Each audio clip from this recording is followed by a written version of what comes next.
We are super excited to have you guys on this episode today. You kind of do got to step out on faith, love traveling. Believe you have it, then you will achieve it. Welcome back to the Black Girls Den with your favorite homegirls, Alieshia and Surea. We are so excited today because we are going to be talking about investing in yourself, in your business / entrepreneurship with our favorite homegirls, Adrian and Lauryn from Two Mics and Two Glasses. Yay. Hey y'all! Hi.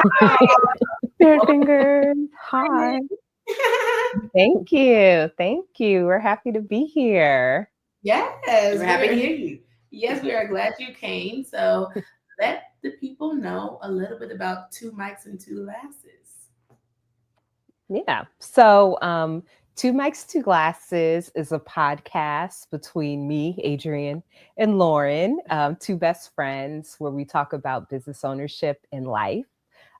We both are full-time entrepreneurs, so we really wanted to share that, our journey, our stories, our trials, tribulations, with people that may be interested in getting into entrepreneurship and really start from like ground zero.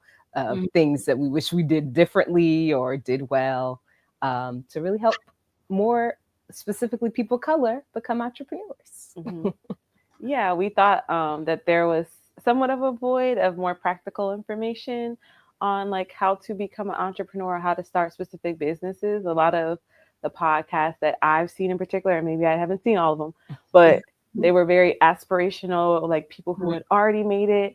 And I feel like we were trying to just meet people where they were and give good information at like any level of entrepreneurship where you could kind of grasp the concept and implement it. So you could avoid making all the mistakes that we have. Yeah. Appreciate that. It's missing out here. So we usually start our podcast off with like a game, something fun. Mm-hmm. So we're going to do a this or that, but I kind of like made it like entrepreneurial kind of versus corporate. So okay. We're going to ask questions. So would you prefer paid time off or creating your own schedule?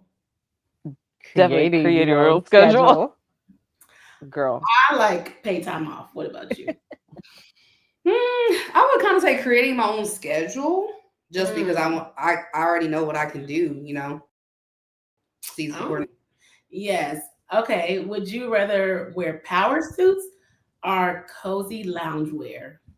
Girl, you don't see us right now? Well, it depends on the event or the venue. Is this That's like true. A daily thing? Like a daily and like what you wear to work every day? Yeah, it's kind of like giving like since you're an entrepreneur, like how do you show up as an entrepreneur? Oh, in stretch pants. Yeah, I'm not currently showing up in the power suit, but that's what I aspire to show up as. Oh, okay. Because I want to be speaking, and that's true. I want to be like boss. Okay. Working 3 days a week. Amen to that. What? 3 days a week. I love that. Create your own schedule. That's how you create your own schedule. Yeah. I'm very come as you are, but definitely presentable. You don't want to be, raggedy. But I'm gonna give cozy loungewear so I can manifest working in a den. Okay, because that's all you need to be in a den. That's all. Bring out the suit whenever it's necessary. Exactly. Would you rather be featured in Forbes, 40 under 40, 30 under 30, or highlighted as an Oprah favorite? Girl, I root for everybody black. Oprah. That would be way more impactful. I feel like I actually just saw a video about like her about favorite, but isn't it like objects, favorite things? Yeah, but Oprah gets people on. Look at Dr. Phil, look at Iyanla, look at these people. Okay, Oprah. I would definitely rather be on Oprah because you have way more. I mean, 30 under 30 or 40 under 40 is a it's like so many people are getting it now. But I don't know if it's it's changing your life as like Oprah endorsing you. I mean, I think it's special, but like I don't know if it's life changing as like me having the exposure of being on an Oprah. Yeah. Plus, I'd rather be in a black publication. Okay, Oprah's favorite. Consistent paychecks are big bags after the hustle. Ooh, I'm going to be honest. I would love a consistent paycheck. Yeah, Same. I mean, I don't need a salary per se, as in I work for somebody else, but If the big bag could be separated into consistent paychecks. that'd be great. Oh, yeah, I see the wordplay. That was good. Okay, so the last one is glam corporate events or hosting your own retreats. Oh, that's a Ooh, good host my own question. retreat. Yeah, I like that one. Well, what do you mean by glam corporate? As in someone else is paying for it? Oh, there we go. Or In this perspective, you're probably the corporation. definitely retreat then. A retreat. Because if I'm gonna pay, at least we'll go somewhere on vacation or something. I feel like a vacation. That's so true. Yeah. You have to pay. Yeah, if other people pay. You hosting your own Oh. retreat, it finances you And make being a there. That's a profit. business Hallelujah. expense. Come on, yeah, let's talk about it. I love Oh. it. So yeah, that was great. That's just like a fun thing to introduce, So this episode is all about investing in yourselves, and we're kind of talking about it from corporate because that's what we are. But we have the entrepreneur ladies on here, so we kind of wanted to just dive into that conversation. It is the new year, and people, are wanting to invest in themselves, starting businesses. They want to start podcasting and different things like that, or whatever they want to do, content creation. So we just thought that this would be a good topic for our dream chaser girlies that, kind of want to step out on faith or step out into entrepreneurship. And since you all did that, I wanted to know, what made y'all choose entrepreneurship? You want me to go first? Or? Sure, yeah. So I had the privilege to grow up in an entrepreneurial family. So from like a very young age, I saw entrepreneurship happening all the time. And I didn't realize that it was something that, a lot of people weren't doing because my dad was entrepreneurial, my mom was entrepreneurial, my uncle was, my cousins, my brother and sister, my grandparent, like everybody was doing something entrepreneurial, even if they had like a corporate job too. So I always knew that I wanted to do something entrepreneurial because of what I had learned from my family about being an entrepreneur and being your own boss. I always knew I wanted to be my own boss. I don't really like authority very much. But yeah, so yeah, I feel like that was what kind of got me, into entrepreneurship and into just doing it. Like, That's so special. It's like family inspired because my story is more of spite. Kind of like, so I was in corporate for almost 15 years. And, it came a point where I went through like a quarter life crisis where I was like, at 25, I'm like, is this life? Is this what I'm going to have to do forever? Because I don't know if I can do it, right? So it's like step one. And then step two was I got another job. Things were better. And then they weren't. And I was like, I need to find joy outside of work because I don't think I'll be able to find it here. But I need to be paid consistently. So let me start finding things that bring me more joy. So I started doing like volunteering, and then that kind of connected me with more people who were into entrepreneurship. Like we got really close when I started volunteering with the Greater Washington Urban League Thursday Network, shout out. And then it came to like, okay, I started my first business. And then I would say fast forward to COVID, where you saw a lot of insecurity, like job insecurity, where people were just getting laid off left and right. Luckily I wasn't one of those people laid off, but you could see how much, how dispensable you were kind of. So I think I took my business more seriously. But then when I went back to the office after COVID, I just saw a lot of the things that I was going through that COVID allowed me to see working from home. I enjoyed my job a lot more because I wasn't in the office. And so that clarity going back to the office, I couldn't like unsee. And I was very miserable. And so then I think I was like, okay, I need to like make a change and to make the jump. I've started multiple businesses. I think I can do this. So let me believe in myself and put my mental health first. And that's what kind of pushed me to be like, okay, I'm going to make the leap. But it was really like not as inspiring of a story. It was really like, I'm tired of getting beat up. I'm gone. I gotta go. No, I feel like your story is more like a normal story. Yeah. Yeah, people are not wanting to do corporate. But what was your first business that you started? Me or Adrian? Me? Oh yeah, you. Mm-hmm. I started a hair care company called Purely Perfect Hair. Our website's still up if you want to look at it. It's so beautiful. But everything sold out because I started another business called King Crown Financial Solutions, and that was a little more lucrative. So going into my background is in accounting and audit. I started at Big Four accounting firm. And so I turned that into trying to help smaller businesses and people of color because typically we are not as advanced in finances and understanding the importance of organizing and keeping those things together. So I wanted to get back in that way. I started helping like political campaigns because, when you're in DC, so you could throw a rock and hit a politician. So I was on a campaign as a treasurer, and then I did a couple more the next election cycle, and I started that business, and it was so much more lucrative. But then I was working a job. I had the hair care company and I had the accounting company, and it was just becoming too much. So I had to choose, and I chose what was paying more, which was the accounting firm. So the Purely Perfect Hair is kind of like paused. But I did love doing that because I'm very like passionate about her products going were natural, great and for natural I did a lot hair. of research and stuff on the ingredients. It was fun. You know, it was fun to do that. Is when I was in high school, I tried to start my own natural hair care line too. That's so cool. Yeah, because I went natural in high school in small towns, and I was tired of giving them Asian people my money. So I said, I'm going to myself. Yeah. And you see, I didn't do it, but it's okay because I tried it. It's hard. It's hard. Product-based businesses take a lot of investment. You have to invest in the raw materials. You have to invest in your packaging. Like you have to standardize everything and have a recipe. And then you're the one that's putting it all together. If you don't outsource things, which you don't have any money. So it's like a lot of upfront investment.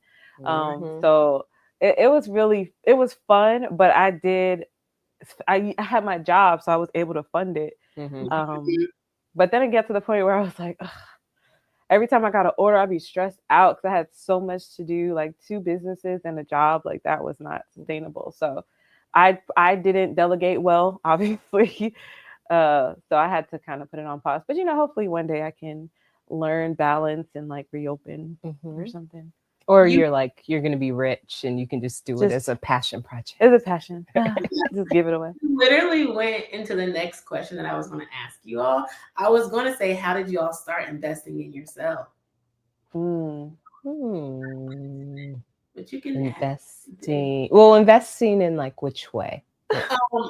Investing into starting like your business. So what did you use? Was it money? Was it your 9 to 5? Like, how did you invest in yourself to be able to become an entrepreneur? Okay.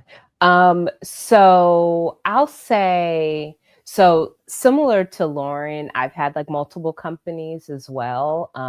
My first company was it's called Kickin' Crafts, and it was like a kids arts and craft project company. And then I also had an entertainment and event planning company with some of my best friends. And I probably done some other projects too. I would say the investing in it. Oh, and now I have a marketing design what's firm. your company now? I have my company is called AMW Marketing Design, and it's a boutique branding, web design, and marketing firm. So I would say the investment, one of the good things about service businesses is that usually it doesn't take many funds like to really get it going because you're giving your expertise. Like you don't really need many materials. So I've been able to mainly use money that I get from clients to reinvest in the business. So even when I've had the company 11 years, and when I first started, I was charging really low for a website, like $250 for a website, and then it went to $650 eventually. And when I would get that money, because I had a full-time job, I would just always save it, or I'd always reinvest it in the business. So that helped me to where I am now, because in those early stages, instead of just wasting the money, I was pouring it back into the business. Yes. And y'all sound super passionate, like multi-passionate as well. Like we come from like a creative background. We like doing different things. So, I mean, how were y'all able to balance all of that? Were you just doing projects at certain times and then you were like, okay, I've had my moments with this. I want to stop and then start something else? That's like one of the hardest parts, I feel like the we're balance. still figuring out balance. Like, I mean, y'all heard my story. Like, I had 2 businesses and working full time, and it could not be sustained. I do think that delegation is key. So, like, growing a team and having like being able to manage people and knowing when you need to hire and the skills you need to hire for is super important. Did you have a team with your scaling? Beauty products? Like for Girl, your no. I just did it all myself. I didn't trust anyone with my recipe. Did Corey help you? Oh yeah. Well, I didn't pay her.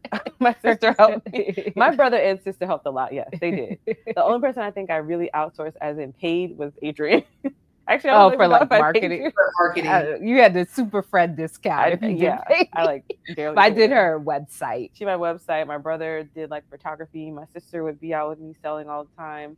So I definitely had help in that way. Paid help where I had someone consistently like either making the things for me or, you know, doing things that were very time consuming for me. I didn't have that.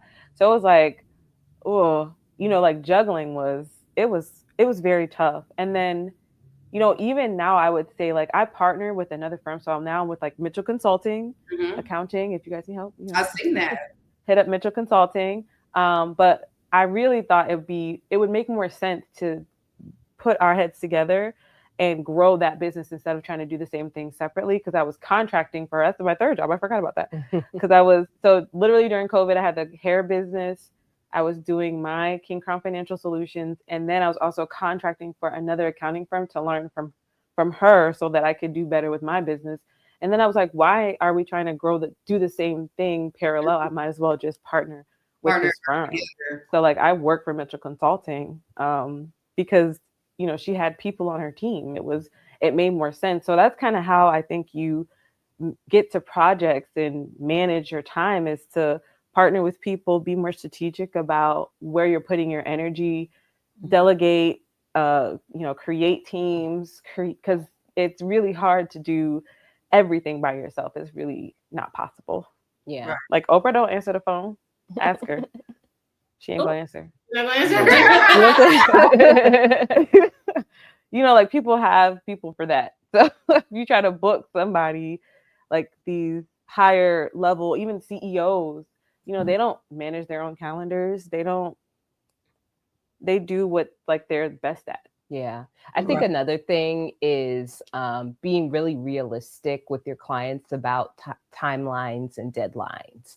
I feel like I had a worse balance when I was promising I was going to deliver something tomorrow or the next day, like something really, you know, just really quick, like way too quickly, you know, to do it. And yes, maybe I could do it, but that might have taken my entire, like when I was working corporate and then working my business, could have taken the entire evening. And then that's taken away multiple evenings for me versus giving a timeline, maybe a week out or 2 weeks out and doing a little bit, you know, here and there. And even now as a full-time entrepreneur, I still am try and be really realistic with timelines.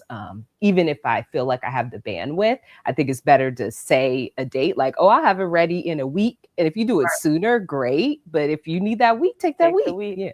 Yeah.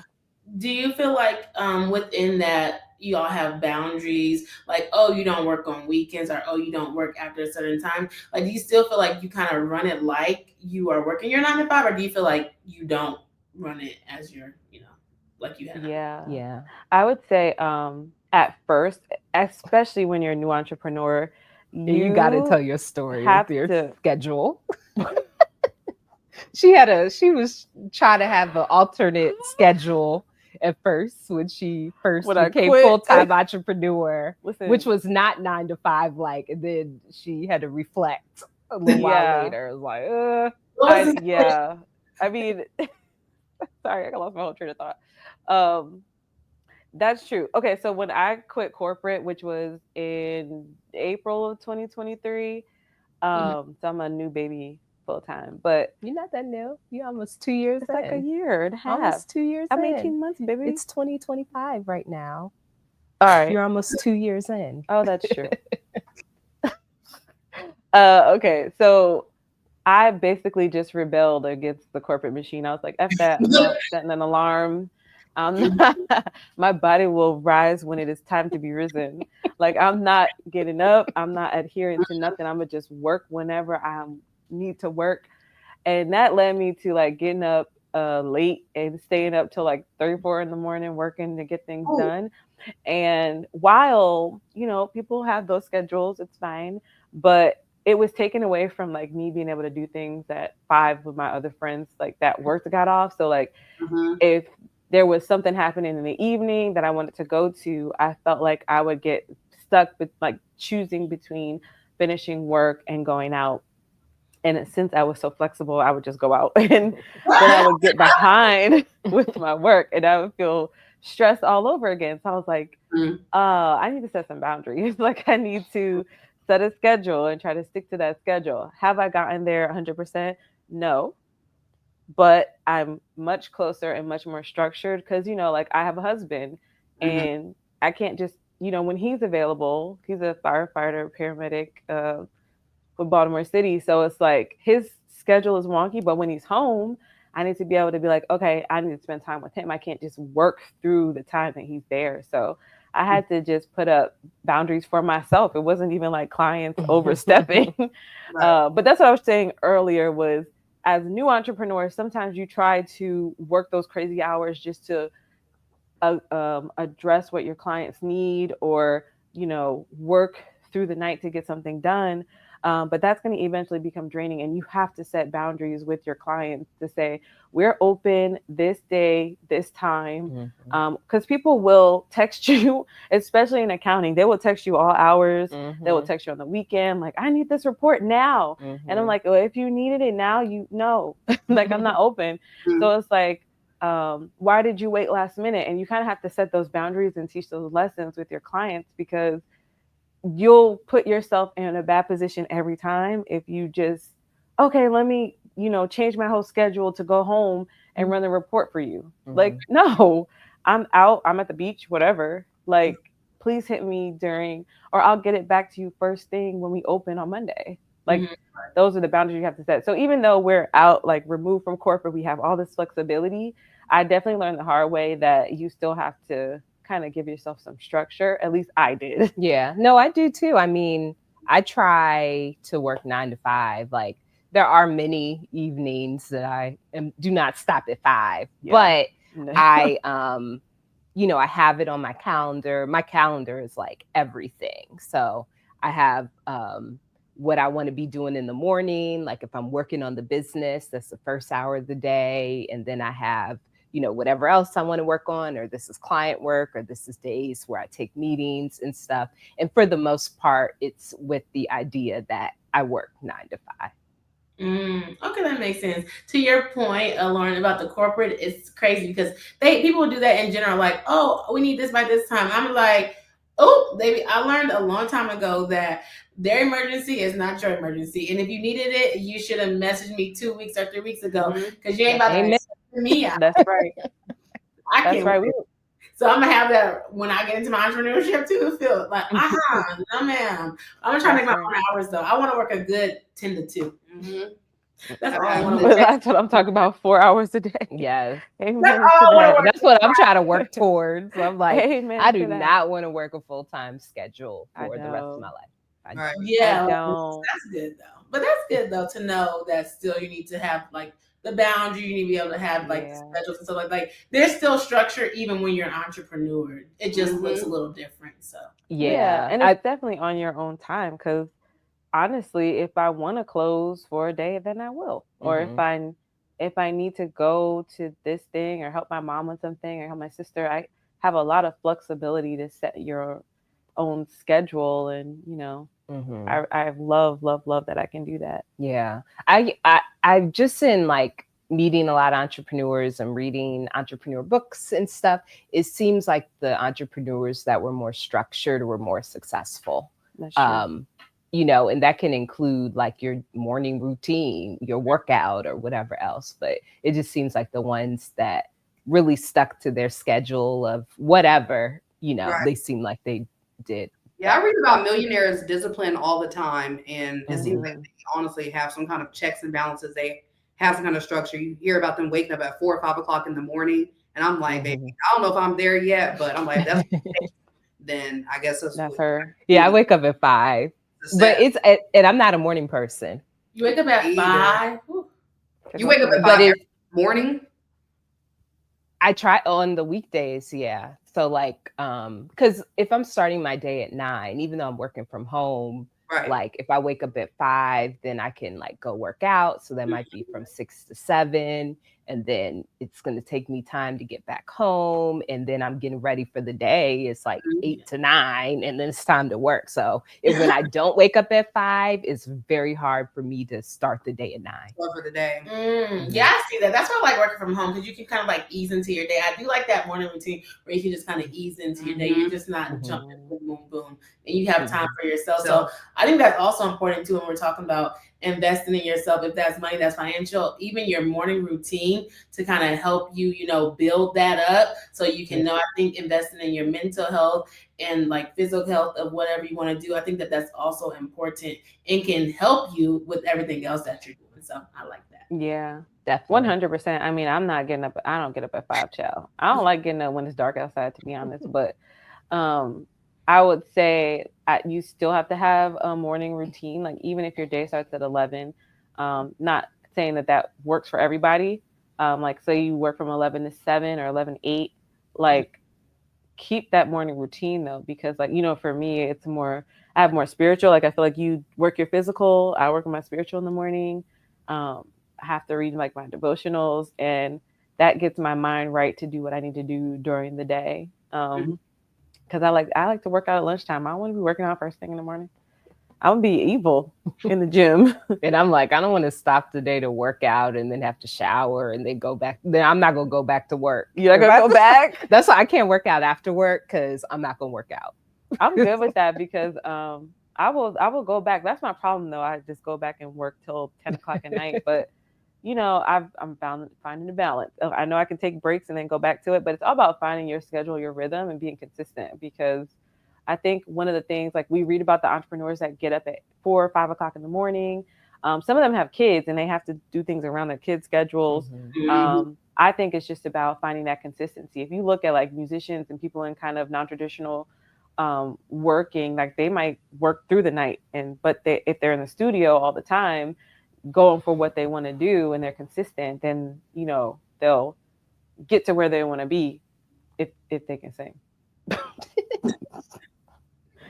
Okay, but this next question is for both of you ladies. So whoever wants to go first, how has being a Black woman influenced your journey in your chosen careers? So I know y'all I love that question. So I think it more so has impacted me like going full time, because I've been full time for almost 6 years now. When I went full time, I had a business coach who was a Black female business coach, and I specifically was looking for a Black female business coach, and she was a multimillionaire, which was one of the first Black female multimillionaires I had like met in real life stuff. So it's very inspirational.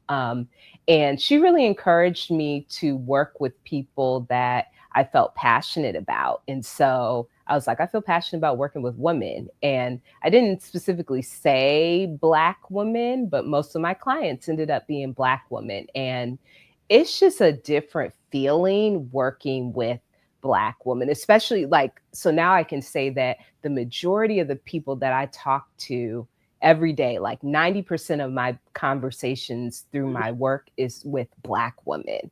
And it's it's an opportunity for me to just be myself and to, help. I'm really passionate about pouring into other Black women and women of color and people of color. So I feel really good, working with them. So being a Black female has made a huge difference in who I want to serve and stuff, because it's just that level of connection and really wanting to uplift and help one another is just real strong.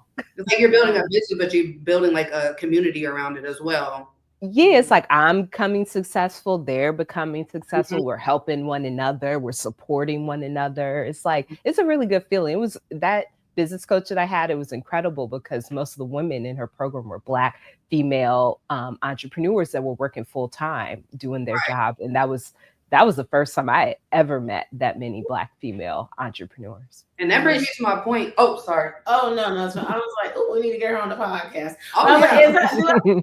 Is it one lady? I don't know if she's a multimillionaire, but that's why I was trying to figure out if it was one of the coaches, because I think she does live in that area. But I know we did a podcast or like earlier on ours, and you talk about books. I was going to say I read We Want to Be a Millionaire by Rachel Rogers. I think that's her name. Oh, yeah. I know Rachel. Yeah, I went to her conference. Oh, you did? Yeah, that. So you said multi-millionaire. It made me think about her, but I did read that book. Like, we should all be millionaires, and so that's a good book. Oh yeah, you ready too? Yeah, that's something that you did. Like, part of this whole conversation, investing in yourself. You reached out to the appropriate resources. You got a Black business coach that was able to help you navigate your path. So that's really a part of your journey, is reaching out to people that have kind of shave those pathways. Like, hey, I don't really know how to start this journey. Let me reach out to someone that can be like a mentor to me and kind of help me create my path to success. Yeah. And a lot of times it can be hard to even figure out who those people could be for you. For that business coach, I actually found her through a Facebook ad. And when I signed up for her webinar, I just was feeling really connected. And I was really listening for signs from God, too, to give me confirmation that she was like who I should go with. Because when you're looking for like a coach, a business coach specifically, there are so many that are going to come up in your feed because they're running all these advertisements to get you in. And so that you have so many options, but you really don't know if that program or that person is going to be for you. But I was just very prayerful about it. And I felt like I was getting confirmation, just the peace I was feeling and moving, forward with her. Yeah. You have to be very discerning about coaches, because there's a lot of coaches available. But that's a part of investing in yourself, is like knowing when you don't have all the answers and you need guidance on when to get to the next level. Like, it's super important to have mentors and coaches and people who can kind of tell you things that you don't know. Because, we all start somewhere, and we all, you never know. You just know you don't know anything. What I know is that I don't know everything. So, leaning on other people is such an important thing, but you do have to be discerning on who you decide to follow and who you decide to take that advice from or pay for that type of advice. Yeah, because it's not cheap. The best coaches are really not cheap. So these are financially investing in myself. These are the biggest investments in my life that I've ever done, like purchasing coaching services and stuff. Yeah. But it really is investing in myself. I'm betting on myself. And you made the money back. Yeah. Eventually. What about you? Lauryn, what about you? Which question? Is this the Black woman question? Yeah.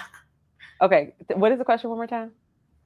So, as being a Black woman, like, how has that influenced your journey in the career path that you've chosen? That's a good question. I think so in the accounting field, we are dominated by, I would say, like, white women. At least when I go to conferences, I see mostly white women. And so I think that creating space for people of color to feel comfortable to come to us, I think at Mitchell Consulting, we like to really meet people where they are, have a judgment free, because, there can be a lot of situations financially that are embarrassing to people. And we are very judgment free zone, to come as you are, to let us know what's going on, because we know we can help you solve that problem. And so I think in being a Black woman, that's kind of allowed us to have that space, like an auntie space, I don't know, but like a soft space to land. And I would say, similar to Adrian, we do like to work with women of color in general. Not that we exclude people, but I do think like we are able to make those connections um, and be a resource. And, I've had experiences in this accounting field where, um, my goodness, like even in corporate, um, just feeling undervalued. And I felt similar things like with certain people that we've had prospect calls with where it feels like maybe they don't trust me or they don't trust that I know what I'm talking about. And when I tell you how much we're worth, sometimes you feel undervalued. And so to combat that, we do try to work with people like who want to work with us, who seek out to work with us. And I do think it helps us to create or curate a community of folks who feel very supported and like we're able to really help them scale and take their businesses to the next level because there's trust, there's community, there's support, and it's a judgment-free zone. So I think that's kind of how it's impacted my journey, at least in the accounting field there. Yeah, accounting is definitely a tough industry to be in. I see that it to me, I would feel like it would be non-Black dominant. I have my friend's sister is an accountant and she's one in Atlanta, and she got to the point where she felt like she was getting microaggressed when she was in the office and stuff like that. So really now she just works from home and she says she's more comfortable. But I'm like, why do you got to be in an office space where you feel like that? You know what I'm saying? Like you went to school for all these years, you're well expertise, you have the knowledge, you have the education behind it, but people are still trying to play in your face like you don't know what you're saying or what you're talking about when she comes to the point of trying to get those contracts like with the firms and different things like that. So definitely understand where you're coming from. Yeah, unfortunately, that's kind of like the environment in corporate America for Black women, depending on the industry you're in. But I felt the same way. I felt super undervalued. I felt super challenged. And I'm like, it's not even a microaggression, it's aggression. Like that's aggressive. You are trying to undermine me or, basically play in my face, like you said, because I don't know. It's just like you're outnumbered a little bit. And I think women in general kind of feel that in corporate America, but in particular, Black women kind of get it from all sides. And it's part of the reason I left. Like I had to get back in a good mental space, and going back to the office just kind of took me out of that. So unfortunately, the office can be pretty dangerous, but I know women who thrive there, but they have to really create a hard shell. So speaking of that, all that happens in corporate, how you feel like you're undervalued. But now that you're an entrepreneur and you're, how do y'all celebrate yourselves? Whether it's a big win, small one, like how do you get to be like, hooray, like go girl, like you got it, and feel valued? Yeah. Celebrate myself. I celebrate myself. I used to drink a lot of wine, but now I can't. I don't. Oh, we used to go on vacation. Is that a celebration? Yeah.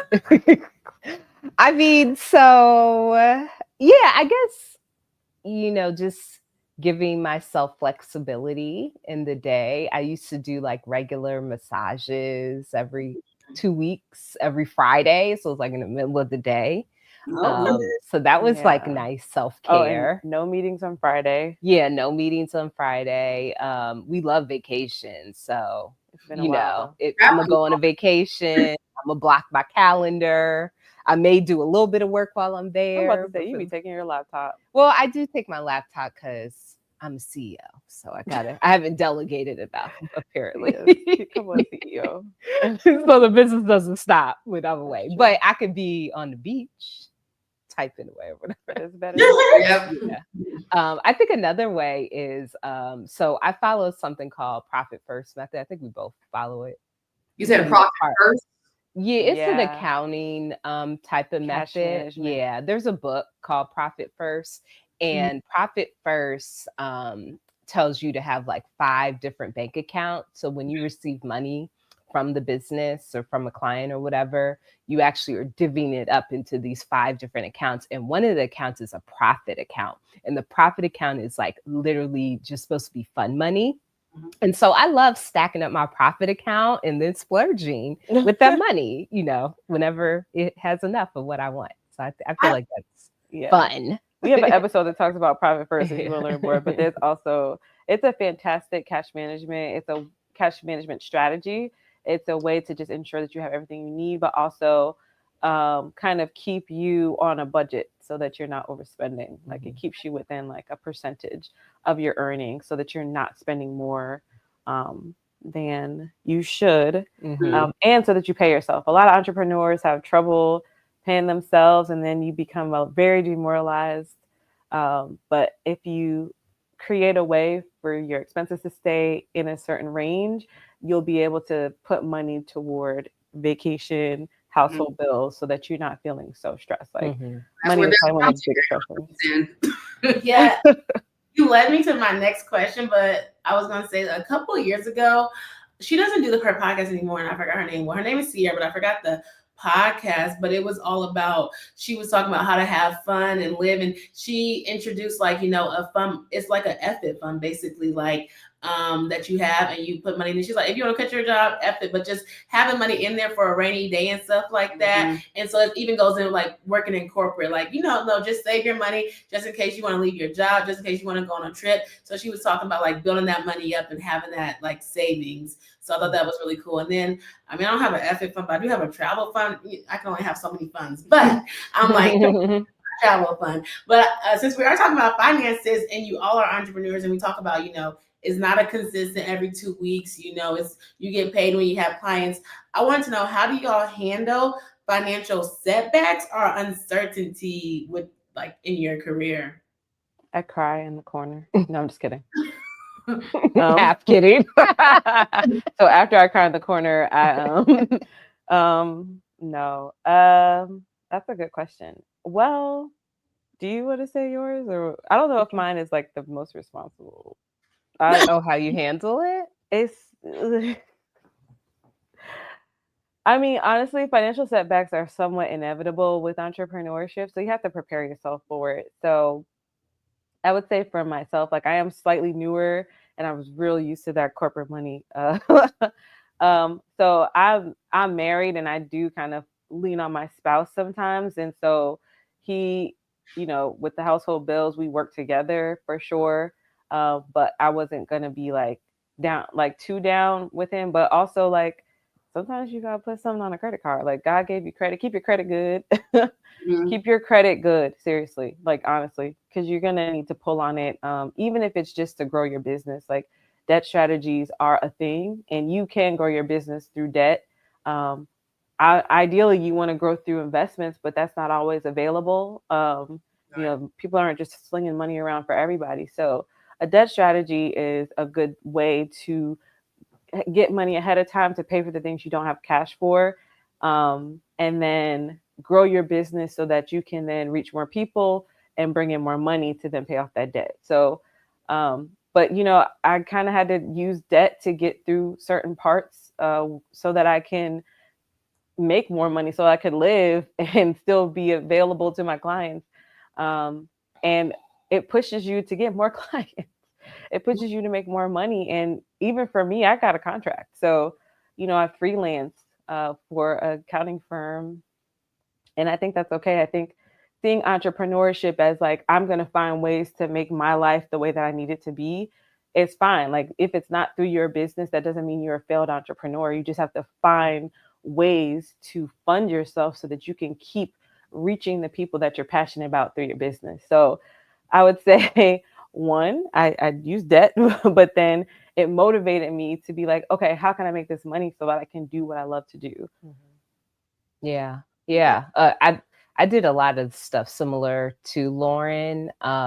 If they're like small financial setbacks, then sometimes I told you have the 5 accounts. So sometimes I'll transfer some from one account to another so I can make ends meet. Some of the bigger things I've done, though, is I definitely have charged different things for the business or even rent on a credit card before in, circumstances where that was the only option I had at that period of time. And if I get enough money, I'll pay that back or pay myself back. I've also cashed out a 401k before from when I worked in corporate. And I've also sold a condo I had for 11 years and used that money towards my life and my business. So sometimes it's a little tough. It's a little tough. The money thing is very tough. And if you're someone that's like pretty thrifty and usually good with money, like I'm pretty good with money, and this entrepreneurship is shaking me up totally because I'm not able to do the same things that I would have done with that consistent income. But you just got to figure it out. Another thing you can do, like Lauryn said, is contracts. So I have been able to get some part-time contracts over the last year or two, and it supplements my income. So I'm still working my business, but then I'll have a few hours a day that I'm working for somebody else, still at home though. Right. Definitely at home. And that's the steady money that's coming in. Do you think since y'all are not like in the corporate setting anymore, do you think y'all like budget your money a little bit better versus when you were getting like those steady paychecks, like salary wise? I try. Adrian is so good with money. Like even stacking for leaving corporate, you just had these great strategies, very particular about budgeting and things. And I'm still working on that. I mean, the accountant, not good, but I do think I'm way more cognizant of just making sure I set aside money for specific things that have to get paid. I was pretty good with that before. Like I didn't really miss bills, but now I'm like I'm just looking even closer to stay within the budgets and parameters that I try to set for my household, because it makes things tough when you're stressed about that. But you know, they do have credit for a reason. I mean, it'll get you through hard times. I wouldn't say to let it fester. You definitely need to have a strategy to pay it off, because it can balloon out of control. But use what you have to get to where you're going to be. And if you have a good credit score, strong credit score, using more credit and paying it off will make it even stronger, because credit is a scam. But it's a scam. Yes, I agree. Scam. Talk about. Yep. It is, because you have to have credit to have good credit, which means you have to go into debt. So you have to, go into debt and pay it off to show that you are credit worthy. So use it if you have it, honestly, seriously. But if you can get investors, if you can apply for, small business loans are available. Or working capital loans. Yeah, or grants. Like I know Stripe and grants for your businesses? Say that again. Do we have grants for your businesses? I have not. Have you? Yeah, I have. Not consistently, but Mitchell Consulting did though. Yeah, I got a grant once from Verizon, I believe. Oh, was it like the $10,000 grant? Yeah, it was actually, no, it wasn't 10,000. Actually, it wasn't Verizon, it was Comcast. So Comcast is like a cable company here. And I got 2,500, and then I got 6 computers, which was like, that was the best thing I've ever gotten. Like, that's amazing, though. That's good. Yeah, but I think that might have been the only grant. I got some things like in the pandemic, but that was like, I don't know, disaster relief. It's kind of tough for for-profit businesses to get grants when you're not like really, really unique concept. We're just accounting and marketing over here is pretty straightforward, but I think applying for it is still worth it to an extent. Like you don't want to spend too much time, but if you can, it's worth it. Getting grants, getting help in any way, because funding really is one of the biggest things I think that ails Black people in business. Yeah. Because to grow and scale, you really do have to outsource. And so paying people consistently is so important for our economy. Like, small business kind of run economy. So if you're able to pay someone consistently and help them to improve their life, it helps the community around you. And I think like having the capital to do that is a struggle for many small businesses. And so then you end up doing everything yourself, and it kind of keeps you at a certain level. Like it's very, very hard to get past what you can do alone without bringing on somebody to take on some of that load. So I think that it's kind of like the catch-22, I guess, of Yeah. where we are, because it's really tough to get capital, but you kind Yeah. of need it to I get think to the next especially level. for Black people in general, like Yeah. even people who are like Black people who are like doing pitches and stuff, like just in general, where like there's statistics that say that we do not get funding in the Yeah. same way that, you know, our white Others. counterparts Yeah. would get it. But Yeah. it shouldn't discourage you. Hopefully it helps us work together. So like we've bartered, like I'll do her accounting, she'll do my website, and we've paid each other. We've bartered, but then we started paying each other when we could, and it helps. So when you can find the community where you're helping each other, you're keeping the dollar in that business community, it really helps. You know, my brother also has a video production company, and he's here helping us now. He's helped us in photo shoots before, and then in turn we help him. So we're all helping each other get to the next level. And it's taking things off of our plates that we're not good at. Like I'm not good at marketing, and I am not a videographer. So me putting my time toward things that's not in my zone of genius is a waste of my time. I need to spend time on what I'm good at, which is doing accounting for small businesses. So when you're outsourcing those things that you're not good at, you are opening up your capacity to reach more customers and clients, and then bring in more money. So we need to help each other in that way. And sometimes it's hard for people to see that.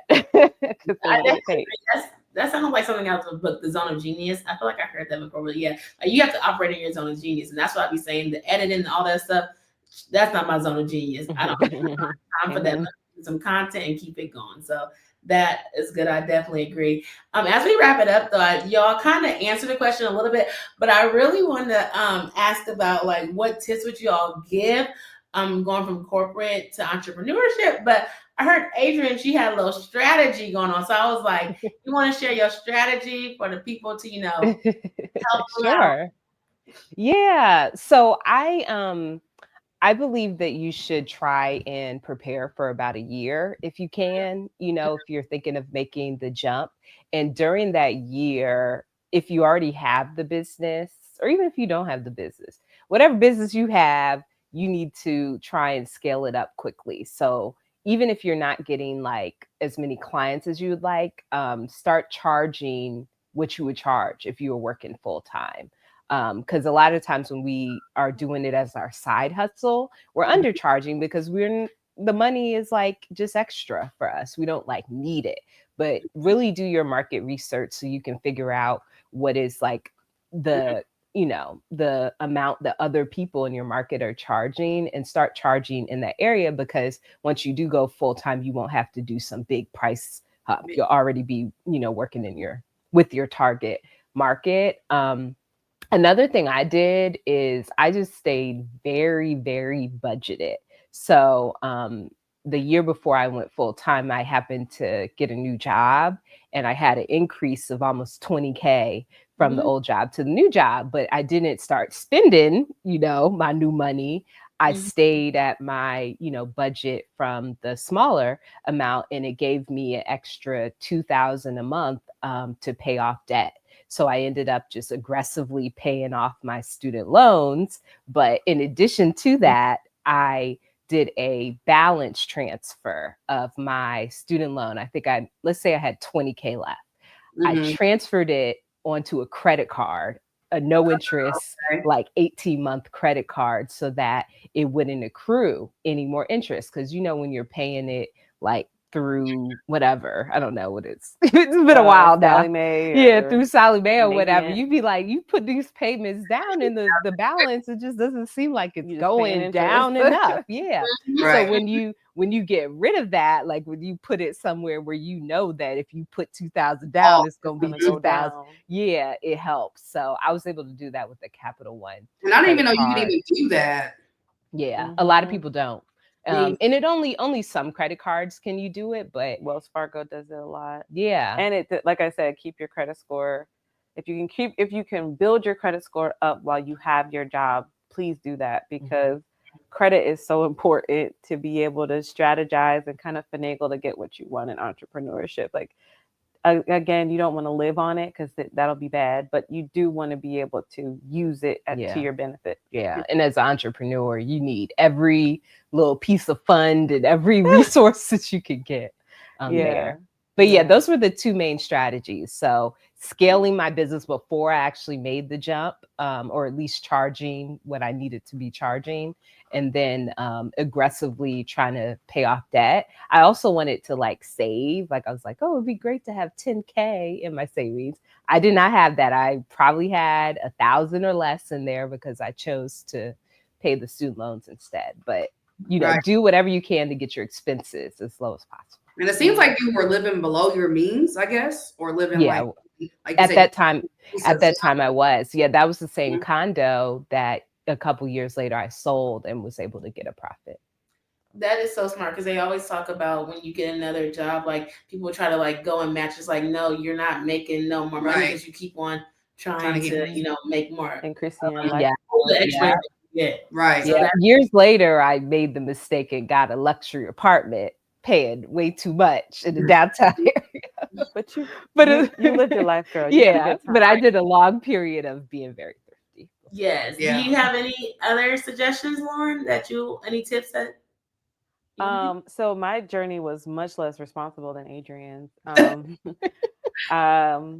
I actually used my 401k. I had a pretty hefty 401k to pay off as much debt as possible. I remember talking to my financial advisor, and it was like 2 strategies you can do. You can stock up on cash so that when you hit a rough patch, you'll have cash, or you can pay down as much debt as possible and then go at it and make sure that you get the cash that you need. So I kind of chose to paying off the debt. So I definitely used my 401k to pay off as much as I could. I put my student loans into a lower, like I refinanced them to be at a lower interest rate. I didn't do the credit card because I didn't think I could pay them off quick enough to not have the interest hit if I did that. Like I gave myself like 5 years. You gave yourself like a year and a half, which is wild. But I didn't have enough discretionary income to do that. So I refinanced at a lower interest rate and put them all at a lower interest rate because they were at all different types. So I had a bunch of student loans. So I did that. I paid off everything. You know, I had gotten married and I paid off the debt from that. I paid off the credit card debt that I had. And I really tried to be as debt-free as possible. So all I really had was like my mortgage and my student loans. And then I had a specific strategy to not necessarily be a complete on my own entrepreneur. Like I said, I partnered with Mitchell Consulting, and that gave me some regular income once I quit my job. So I wasn't just on my own or by myself. I was trying to help build and do business development for another company. So I think partnering is something that people don't always consider because you know, our egos want us to be the boss. But sometimes partnering with somebody who's either a little further along than you are, or both of you can put your heads together and go further in less time may be advantageous for you if you're trying to leave the corporate space. But maybe on your own may not be able to make as much, you know, go as far by yourself. So they always say, what, 2 heads are better than 1. And so I honestly believe that. And I love working with Mitchell Consulting, working with Michelle, who's the owner. It was a great experience. And then also, then I got a contract. So that kind of was my journey, was to use what I have accumulated over time, trusting and betting on myself that I'd be able to reaccumulate that before I need it in retirement. And also, you know, if you're thinking from tax strategy, IRAs are better anyway. If y'all didn't know, I'm just going to say that IRAs are a little better than 401ks because the value of money goes up goes up every year, right? So instead of me paying taxes today, where the value of money would be lower, if I pay it in 30 years, I'm going to be paying more taxes technically because the value of the dollar is going to be higher. So IRAs, you kind of pay your tax and then you put it in there. So you'll kind of get that money back without having to pay taxes. And it's like you're getting more without having to pay that higher dollar tax. So traditional 401k is going to take out so much by the time you try to take out your money. Yeah. It's going to be like the value of that dollar, the tax that you have to pay on your 401k when you pull it out of your account is going to be higher. So because you're putting it in tax-free today. And I don't think you get it tax-free when you take it out. Well, yeah, thank y'all so much for joining us on this thank you. episode. We always end with a game. And so we're going to ask y'all a question. We're playing Lyrically Correct. It's music trivia 90s and 2000s. So Sheree's going to ask you a I love that question. game. Huh? I said I love that game. Oh, yes, you did. Sheree's going to ask you guys played it before? I have. Have you played it before? I haven't played it before. It's fun. Okay. She's going to ask y'all a question. We're going to try to see if y'all can answer it. Okay. Say, What decade are y'all testing us on? Because, girl. 90s and 2000s. R&B.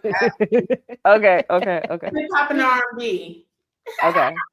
You got this. I believe in you. So in Give It To Me, what did Jay-Z say to do with the Prada blouse, Gucci bra, and Filth Heart jeans? Take that off. Oh my God! You got it! That's it. I'm not able for Jay-Z, child, but you got it! Yes! Woo woo! One for y'all. That's good. That's so good. Is it just that one question? Yeah, we just did one. Yeah. Okay, good. We're 10 out of 10, 100%. I'll give you another one. Right. I thought you were going to do another one. That is so hilarious. But yeah, we want to thank y'all for, joining us, talking about investing in yourselves, all the tips and stuff. So, let people know where they can find y'all, listen to you all. Sure. Yeah, so you can find us at 2 Mics, 2 Glasses. We're on Instagram. It's the number 2. And then MICS, number 2 again, GLASSES. We're on Instagram, Facebook, YouTube. And we also are on Apple Podcasts, Spotify, Amazon Music, and what's the one I'm missing? TikTok. Yeah. There was something else. Amazon Music. YouTube, I don't know. We on a lot of platforms. We on TikTok too. Okay, everywhere. Well, yeah, thank y'all so much for joining us. Hope y'all had fun over here. We love to chill and chat, and thank y'all so much for listening as well. And Black Girls Den is out. So bye.